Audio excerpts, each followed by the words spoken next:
Allen Lund Company looks forward to seeing you at Matt's in March.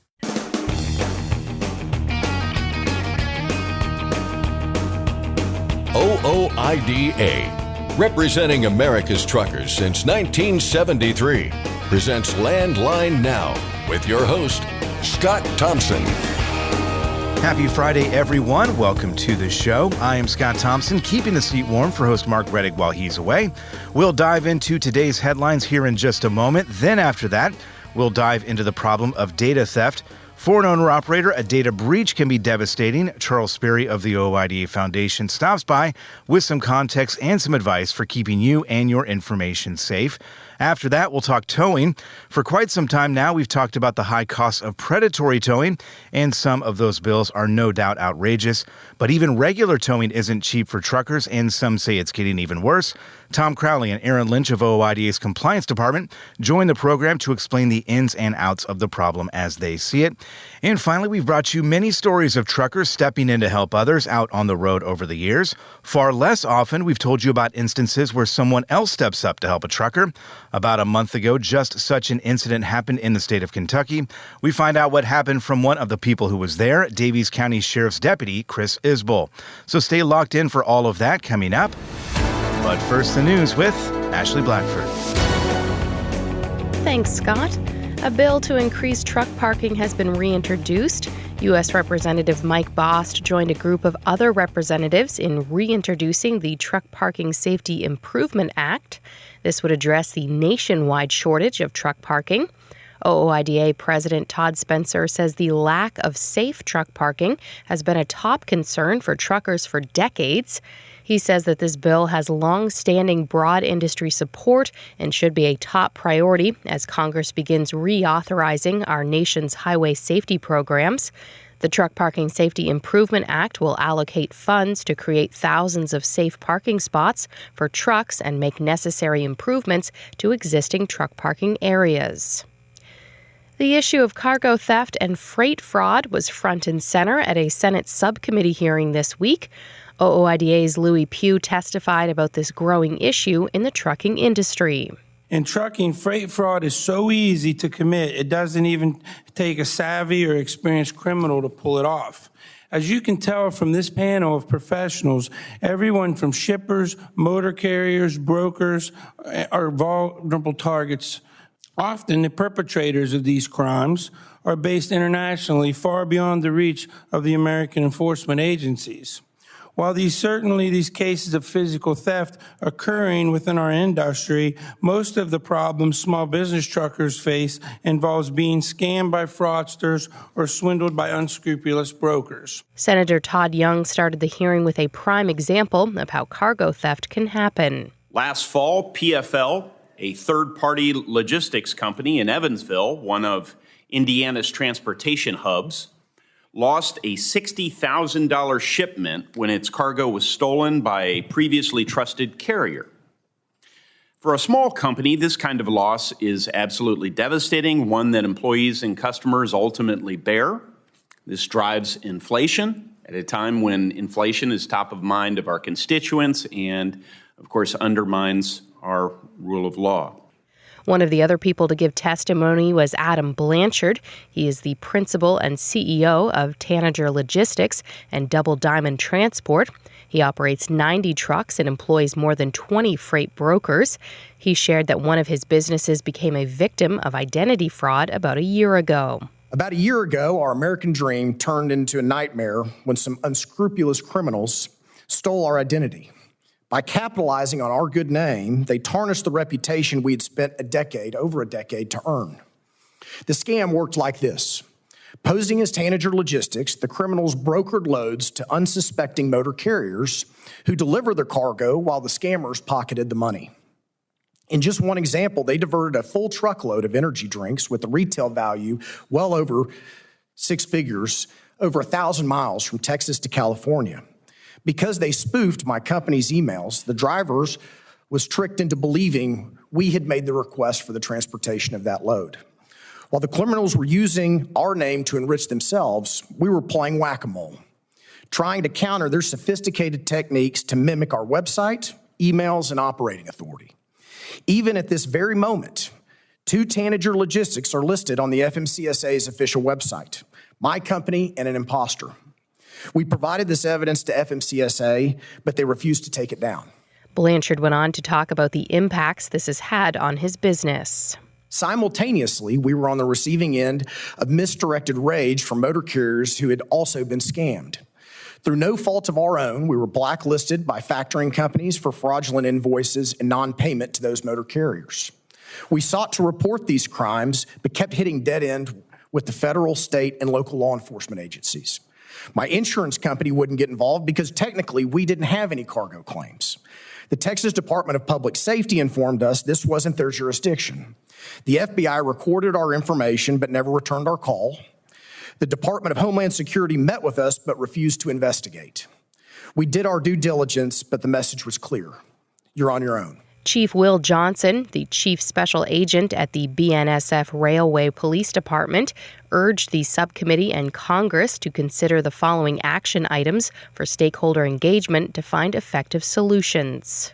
Number 1, we support the establishment of a federal supply chain crime coordination center and supply chain fraud and theft task force to address cargo theft in all aspects of the supply chain, to direct funding to dedicated federal prosecutors to tackle cargo theft cases, to modernize the FMCSA vetting process to include stronger authentication methods, real-time carrier verification, and implement controls around the sale or transfer of DOT and MC numbers, increase criminal penalties for cargo theft cases, and allow all victims' aggregated harm to be considered in these offenses, to encourage public-private partnerships between corporate security teams, carrier monitoring services, load boards, insurers, and law enforcement through data sharing initiatives, and allow the prosecution venue to be established at the place of offense and also at the victim's U.S. corporate place of residence.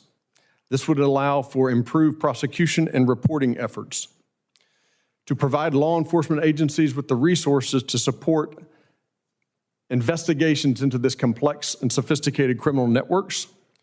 And finally, while the United States Customs Border Protection has implemented changes to inbound shipment processes, there is a further need to ease the burden on crime victims by allowing CBP the authority to waive regulatory fines when cases are proven that theft had occurred.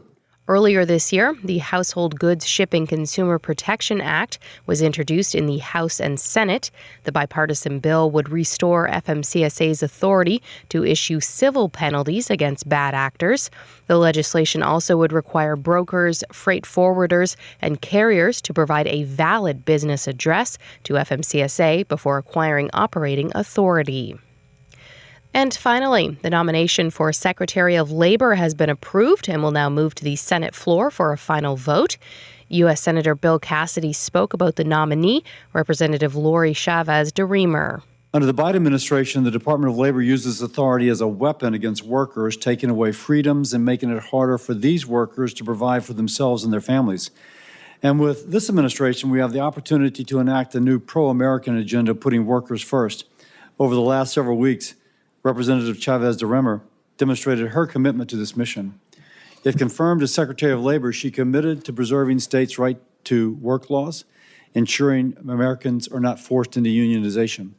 This issue is important to me and other members of this committee. Her nomination will move to the Senate floor for a final vote at a later date. That's Landline Now News for today. I'm Ashley Blackford. Thanks, Ashley. Coming up next, Charles Sperry of the OIDA Foundation stops by to break down the growing problem of data theft and the best ways to keep you and your information safe. There's a lot to consider, but some simple steps can make a big difference. So stay tuned. Landline Now returns right after this. Capital Reman, the leader in remanufactured diesel engines and components, has partnered with OOIDA to offer exclusive member benefits. Visit capitalreman.com today to support America's transportation industry and take advantage of your benefits. Running on ultra-low sulfur diesel? Stay protected this winter with Howe's Diesel Treat and Diesel Lifeline. Steer clear of gel and ice with North America's #1 trusted brand. Find Howe's products nationwide at select retailers, auto parts stores, truck stops, and on Amazon.com. It's tested and proven. Burn 2.1% less fuel when you balance all wheel ends with Centromatic. Call 800-523-8473 to get the OOIDA discount. Welcome back to Landline Now. If you've listened to our show over the past few years, you've heard us report on how data thieves are targeting just about everyone these days, including motor carriers and owner-operators, which is why the OOIDA Foundation recently sent out an email to OOIDA members with some advice. And joining us now to spread the message even farther is Charles Sperry, research analyst with the foundation. Charles, always good to see you. Thanks for joining us. Likewise. Thank you for having me. So as I mentioned there, you recently sent out this email kind of warning folks, I guess, about the dangers of data theft. Again, a topic that keeps coming up over and over again. We're going to get to the advice here in just a moment. Before we do that, though, why exactly did the foundation choose this moment, I suppose, to tackle this issue? A combination of different things. One, just life is always getting more and more connected to the internet, to the digital world, as it were. And so starting with 2025, with the big AI boom that's been happening, there's a few developments that have been occurring. And so we decided that it was just time to tackle this issue again and get people updated on what's going on. Yeah, and it's really running rampant. It's a numbers game for these scammers because they send these things out to, I don't know how many people, a lot of people, and if they get a few people to bite on it, obviously, it's beneficial for them, but it can mess up your life pretty quickly and pretty severely if they get you in this. In the email that you sent out, you kind of tell a far too common story with a fictionalized independent owner-operator you called Joe. Mm-hmm. Joe, really, though, could be anybody out there. Let's talk about what happened to Joe in this story because it kind of gives us a launching point to talk about the things that people can do to protect themselves. Sure. Yeah, Joe is just, your everyday, your common Joe, as it were.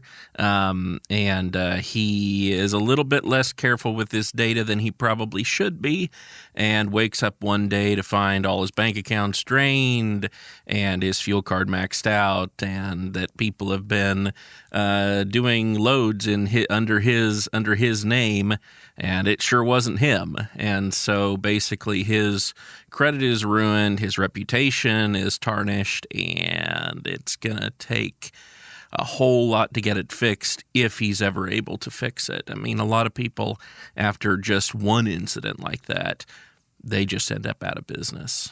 Yeah, if you know somebody or you yourself have had your identity stolen or had anything happen like this before, you know that it's an absolute mess to get things back on track, to explain to all these companies and people that this was not me. I was, victim of a crime here. So as you kind of point out in the email, prevention really is the best medicine with all this. There are no fail-safes. There's nothing you can do that will protect you 100% of the time, but there are a number of things that you can do to protect yourself most of the time. And we talk about that when we talk about protecting yourself. The big companies, they have the resources to put some of those fail-safes in place. Independent owner-operators often don't have those protections in place. Generally speaking, though, when we talk about truck drivers, they are vulnerable for a number of reasons for this type of crime. Can you explain a little bit about why that is? Yeah, well, part of it is that you're a business. You're a public-facing business. So a lot of your information is just available publicly. And data thieves and identity thieves are going to take advantage of that and take every bit of that public information that they can and make use of it. And there's multiple different things that you can do, kind of starting with try to limit how much of your data is publicly available, how much of your information is publicly available. If you can use a separate business and mailing address from your own personal address, that's ideal. So you want to basically separate your personal life from your business life. Use a different business address, use a different business phone, use a different business email. Don't mix everything together. That'll make it just a extra little bit more difficult for hackers and for criminals to get you.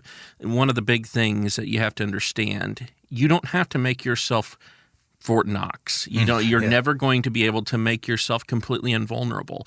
However, what you can do, it's kind of like the old story with the bear. You don't have to run faster than the bear. You just have to run faster than everybody else there. There's a lot of people out there that aren't taking care of their digital footprint. And if you can be more secure than they are, most of the time, these criminals and hackers will look for easier targets. Yeah, and a lot of the things that we're going to talk about today are not difficult per se. However, it can be overwhelming, I think, when we're trying to think about these. You hear all the time you have to have different passwords for every single account that you have. You talk about the different email address and the different mailing address and the different, email address, phone number, all that stuff. Yeah. That can get overwhelming, and you kind of wonder maybe sometimes, is it worth it, the extra hassle of having to do all this? If you go through something like this, it definitely, the people that have gone through it will tell you it was worth it or it would be worth it. When we kind of go through this advice here, we'll kind of keep that in mind, because a lot of these things are not incredibly difficult to pull off, but it's important that people know about them. So the foundation sent out this email. You've got 6 kind of bullet points, I guess, giving that advice. You mentioned the first one already there, the limiting public access to business information, because once they have that information, they've kind of got a foot in the door, right? Sure. So you want to make it difficult for them there. The other thing that I think is a new phenomenon with humans in general is, again, like the account security thing that we were kind of alluding to there. When you talk about account security, what exactly does that mean, I suppose, and what does that look like? So basically, you're going to want to make sure that you're not duplicating your information across all your different accounts. A lot of times, one of the things that people do very, very commonly, they use the same password for everything. Yep. And so if there's just one little slip, one single data breach, somebody gets that password, now they have access to everything from their banking information to, literally everything that they do on the web. And trust me, those hackers, once they get that one password, they know what people do. It's off to the races. And they will get into everything that they possibly can. Yeah. So when you talk about that, you talk about having different passwords. Again, that is overwhelming to think about. But there are password managers out there that can help you, right? Yeah. So you want to, of course, nobody wants to try to remember or have to write down 30 different passwords for all these different things.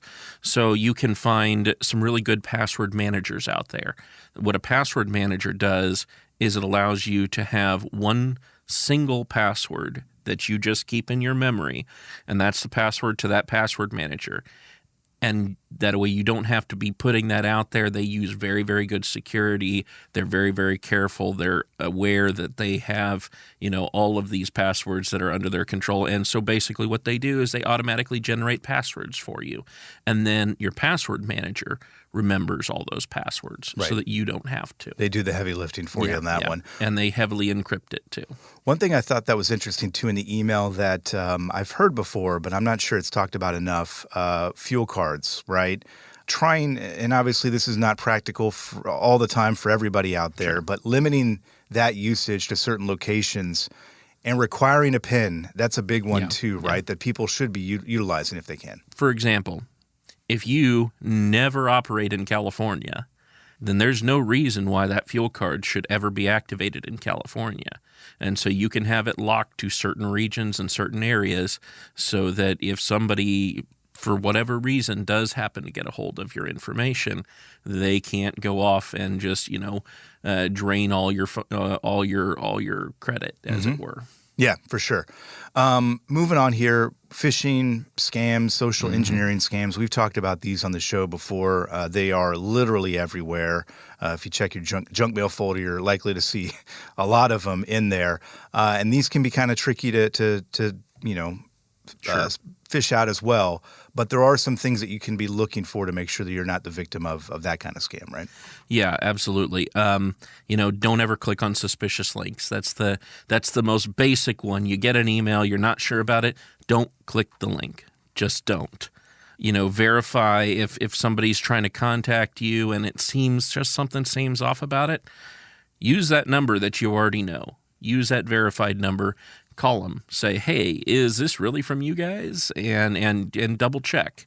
May take a few minutes, but better safe than sorry. They rely on that. They rely on that panic, that sense of urgency in people to kind of get you to bite before you've really had a chance to think about it. They will say, it's an emergency. We need you to do this right now and just make up any reason that you can possibly imagine as to why that you need to do something right now without thinking about it and without double checking. Right. And when it comes to government agencies, FMCSA, those types of things, typically they're not going to email you. They're going to send you something in the mail. Correct. They may call you, but very rarely, I think. It's mostly a mail thing. So keep that in mind as well, too, because those scams are always going around all the time, and they can look very legit with the letterhead and everything. So got to be careful there.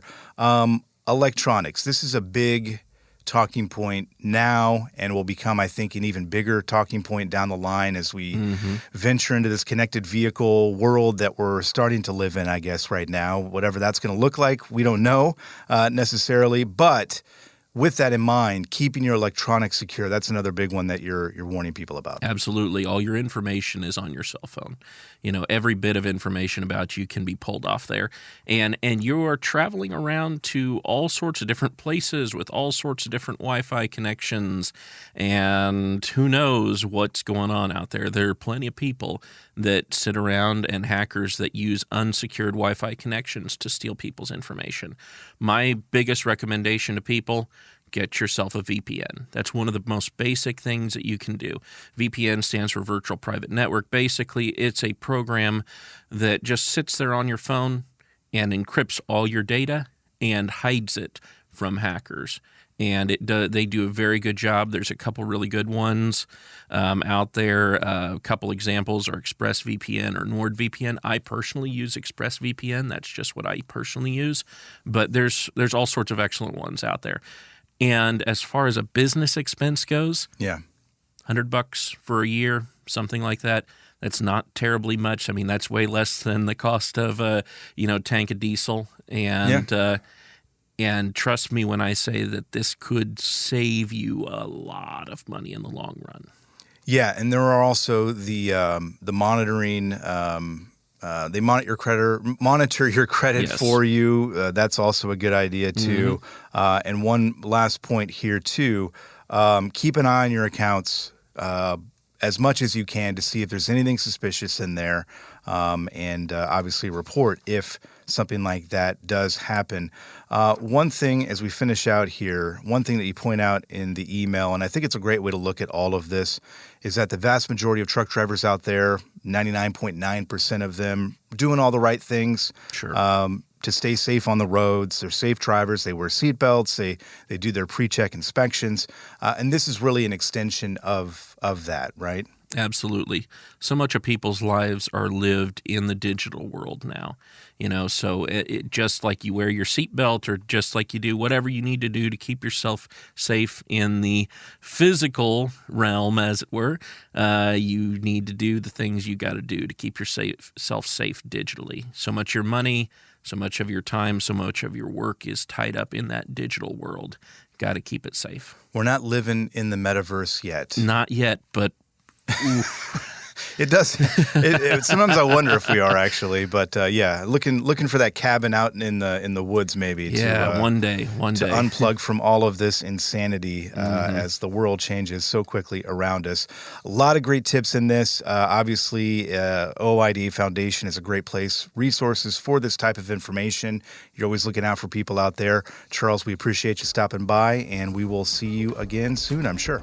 Thank you for having me. Our thanks to Charles Sperry of the OIDA Foundation.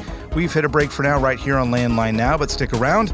We're back right after this short commercial break. Are you tired of the IRS following you around like a dark cloud? Call 888-557-4020 and get your life back. At Truck Stop, we've built a better load board for carriers like you. Sign up today and access over 600,000 loads on the most trusted online load board. Learn why the best in the business rely on Truck Stop to make more money and start driving your profit today.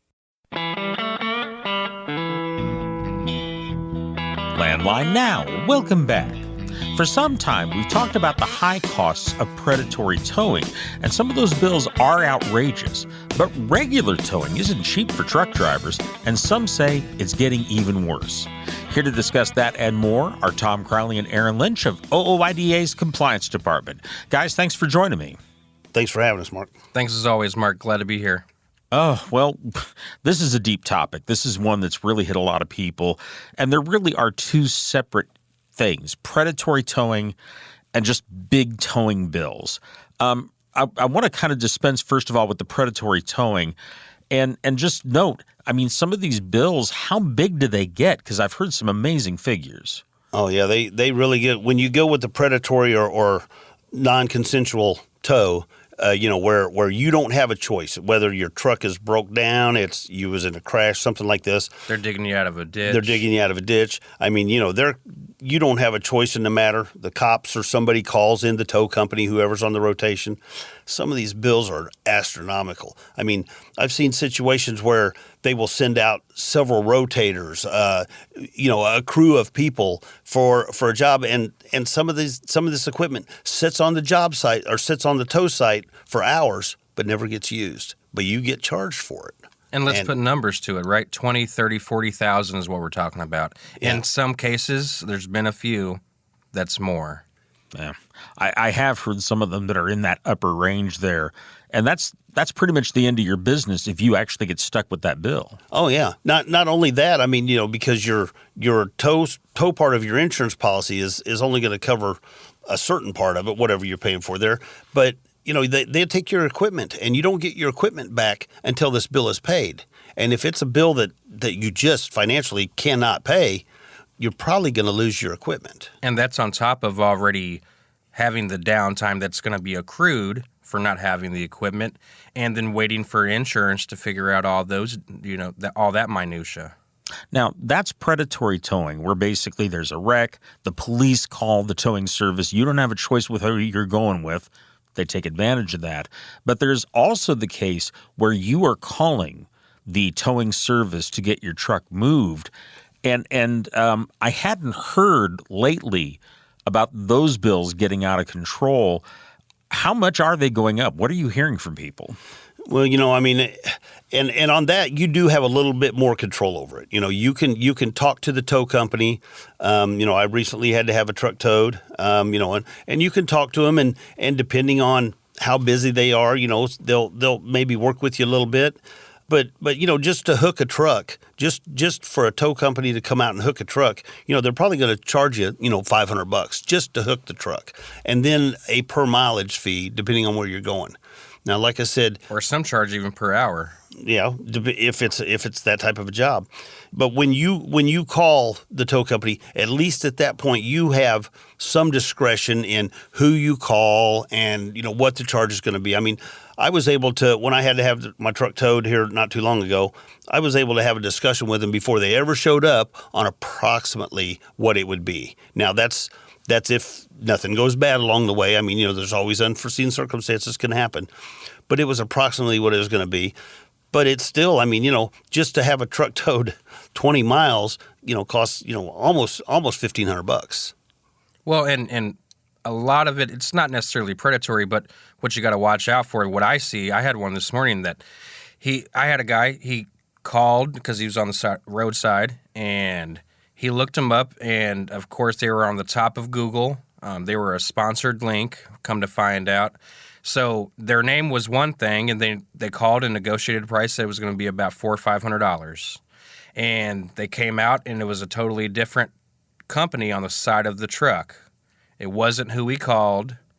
It was someone else. It was a totally different company. And they said, well, yeah, it was still going to be the same price. They hooked it up. They drove them all the way there. And once they got to the place, they said that we'll impound it. It's going to be $1,300, not $500 now. Yeah. And we want, and they want cash a lot of times. So that's something you got to watch. Don't look at all these sponsored links, whoever pops on the top of Google, because they pay to be there. Yeah. Yeah. And really, folks, if you aren't familiar with this, very often those first few links that you come up with on Google when you Google something, you'll look up and right above it, it'll say sponsored. Keep going down till you get past. You get the first one that is not sponsored. Yeah, and there could be 3 or 4 of them that are sponsored. Yep. And, that's something that took me a little while to kind of to get the fact that, wow, I'm being sold here, and you do, you put in for what you're searching for. Definitely scroll down past all of what's selling there. There's other directions. Yeah, because more than likely that was just a dispatching service, and they're going to get their little cut, and then the actual company itself, and now they got an extra $800 of you, and they got the truck up in the air, and they're not going to release it, or they're threatening to impound it, and you need it. Yep. Yep, sure enough. Well, let's talk about when you're in a conflict with a towing service over the price, whether it's predatory or whether it's just a situation like you describe, Aaron, with a regular tow. A lot of folks have towing insurance. They have bought a rider onto their policy that covers towing.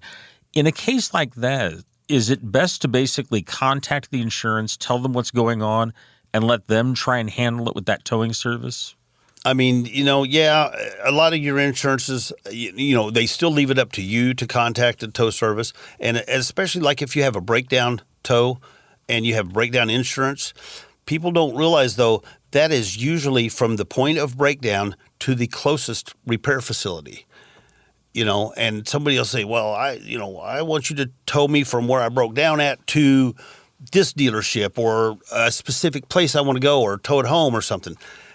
Be careful with your policy, because that may not be covered that way. It may be, most of them are actually just towed to the nearest facility, and you don't get a lot of choice in that. And you can't have them tow it all the way home, 2,000 miles or something. It's just not going to work for you.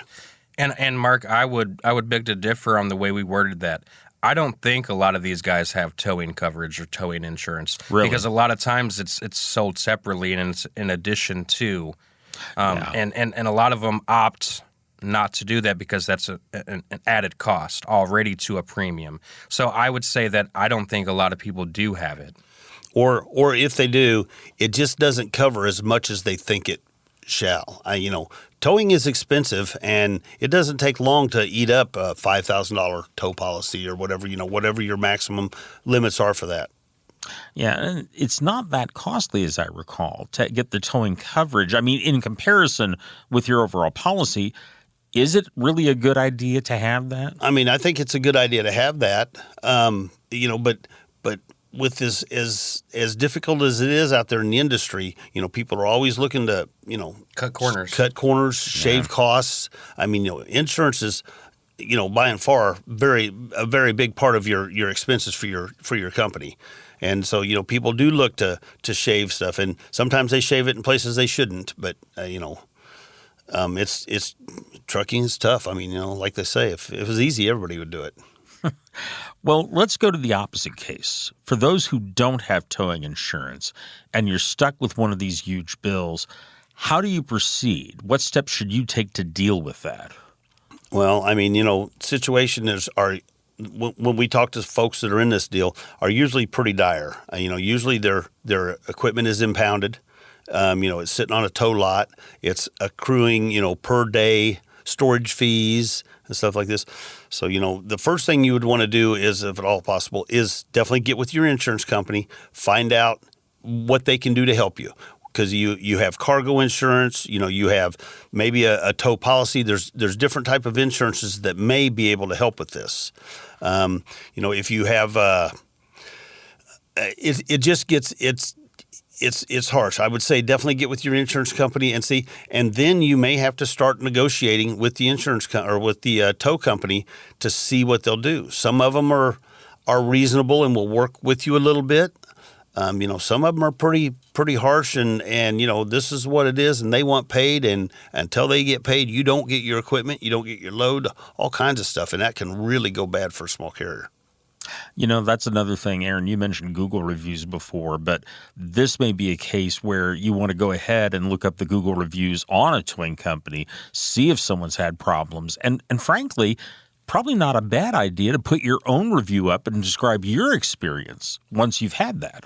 Oh, of course, I agree. And to kind of add to what Tom said, I find it very hard to give ideas to these actual issues because there's just it's not a one-size-fits-all answer. It's all situational. And a lot of times, like Tom said, they are dire situations. But there's not a lot of rules or regulations or legislation in place that protect you. So sometimes you do have to file some complaints. And yes, we would love to see some bills or legislation passed in regards to some of that. But what it comes down to is what oversight committee or who oversees that specific county a lot of times. And they have their own mandates. And like you said, Aaron, there's not a lot of oversight in this area. There's a lot of cowboys out there, or a lot of folks that maybe are riding the edge of what's at least what's moral, if not what's legal, on these tow companies, and they are gouging. Some of them will definitely gouge you.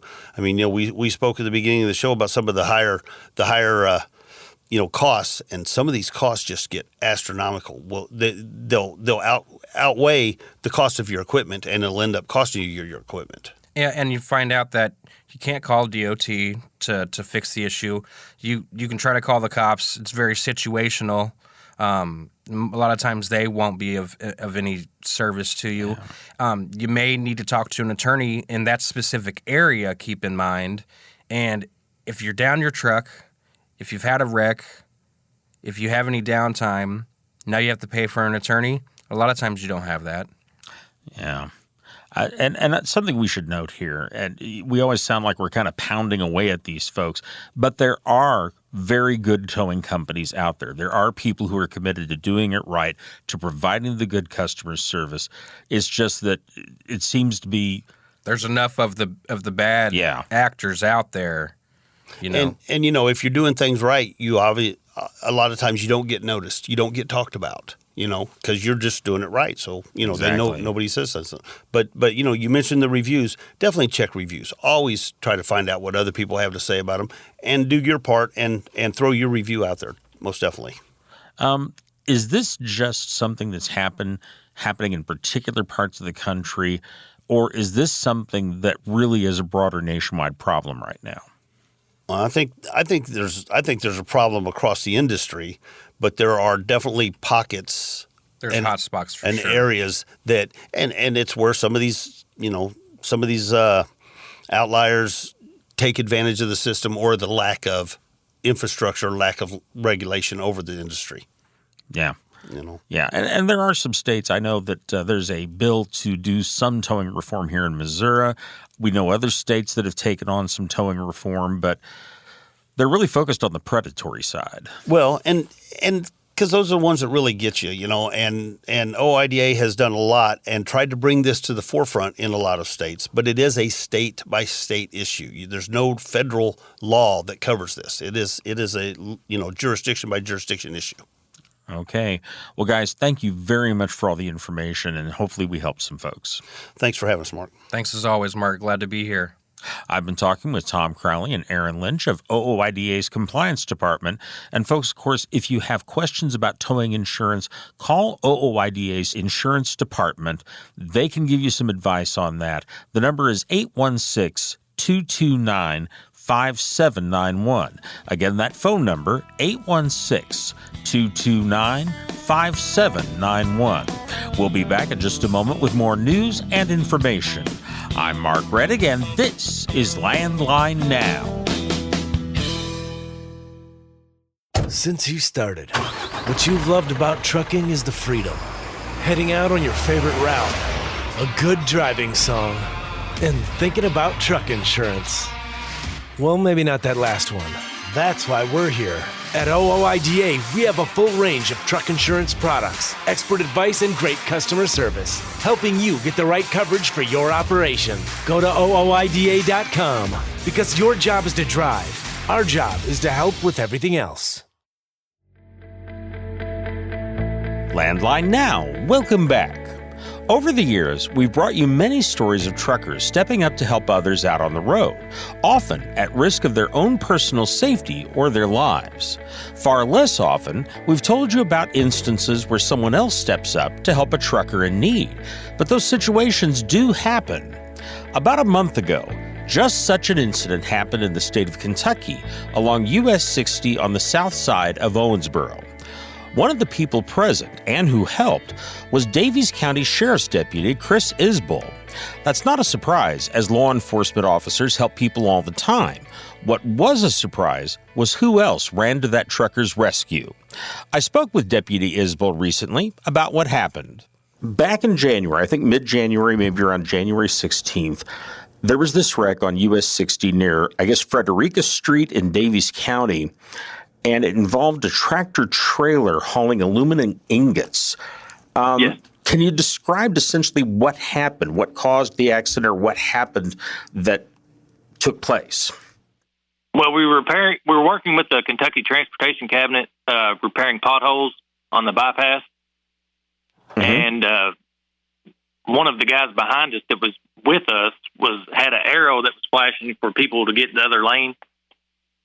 So to stay out of our lane, of course, that we were working in. And he got hit by a car. His trailer got hit, and so there was debris in the roadway.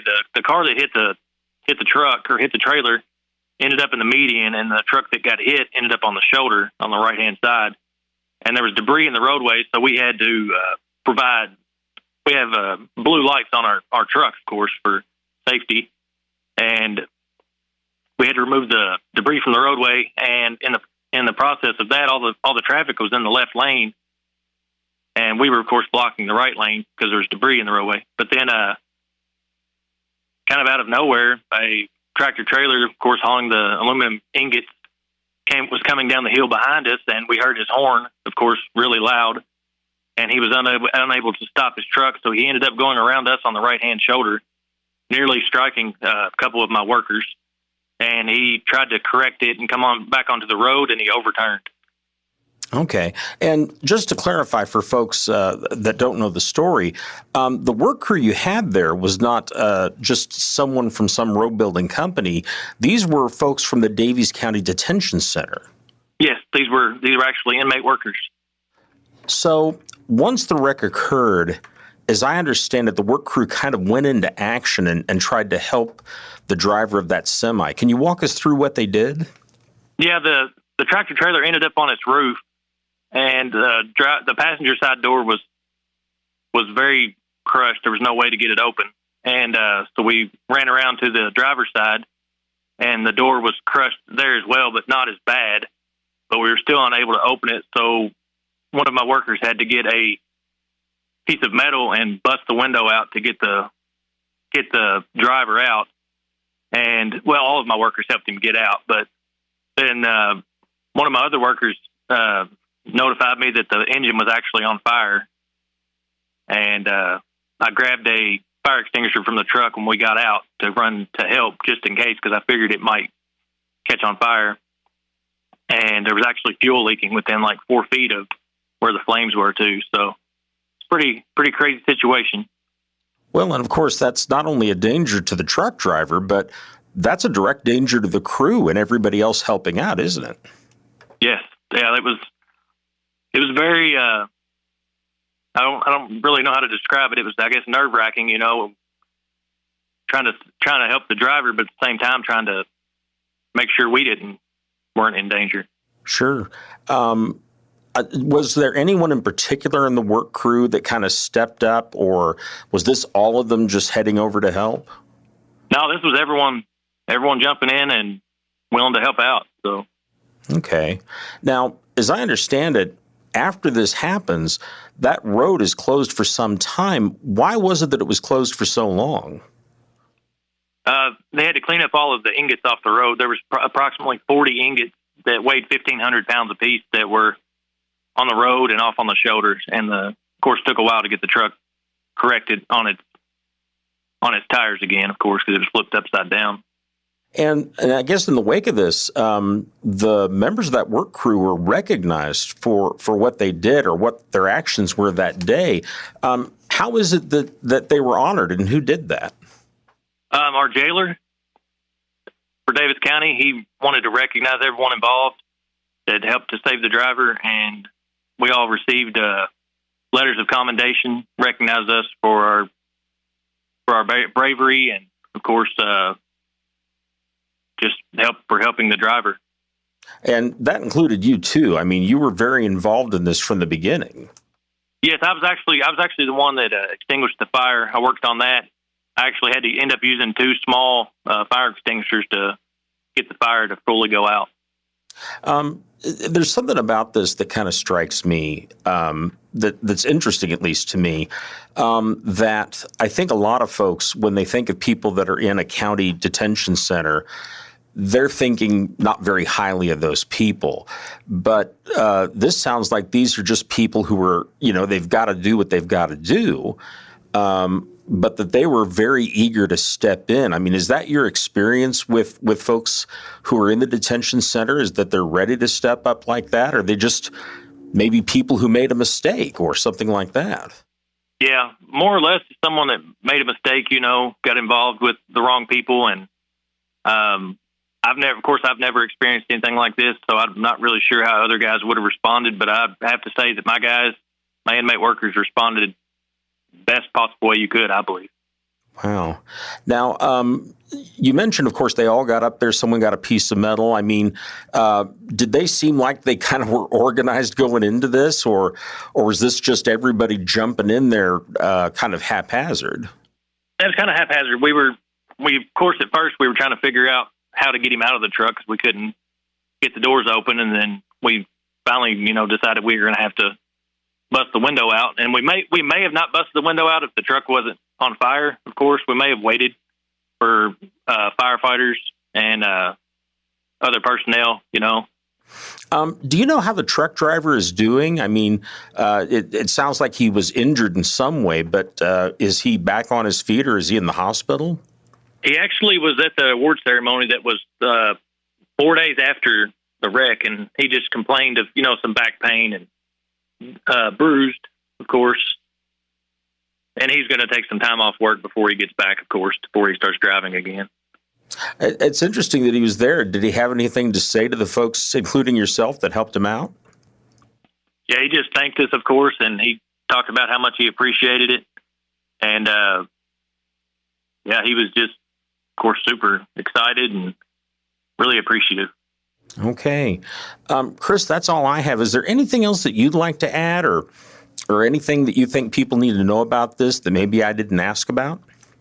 Of course, we had help from a state highway department worker, too. He helped us get the driver out of the truck as well. So it was myself, 4 inmate workers, and then a state highway department employee, too. Okay. Well, Chris, thank you so much for your time. I really appreciate it. No problem. Thank you. I've been talking with Daviess County Sheriff's Deputy Chris Isbell about how he and a group of county inmates came to the rescue of a trucker whose rig was on fire.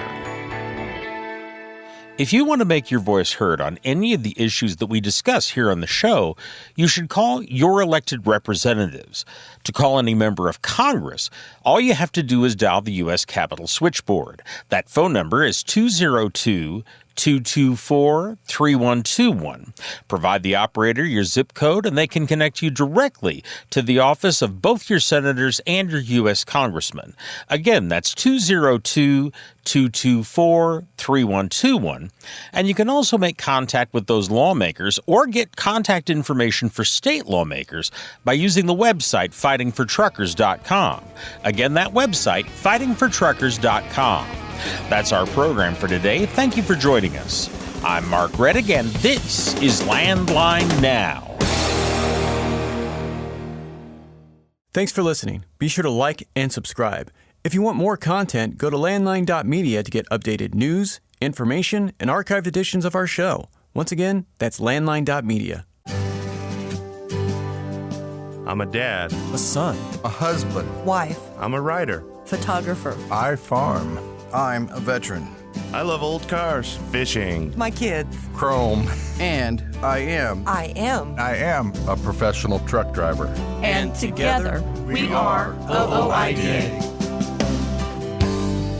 OOIDA was founded by truckers to stand up and speak on behalf of truckers. We've done that by combining the individual voices of our members into a single, powerful voice. Protecting your interests, defending your rights. Join us! Make your voice heard. Join OOIDA. the Owner-Operator Independent Drivers Association. Call 1-800-444-5791 or visit ooida.com.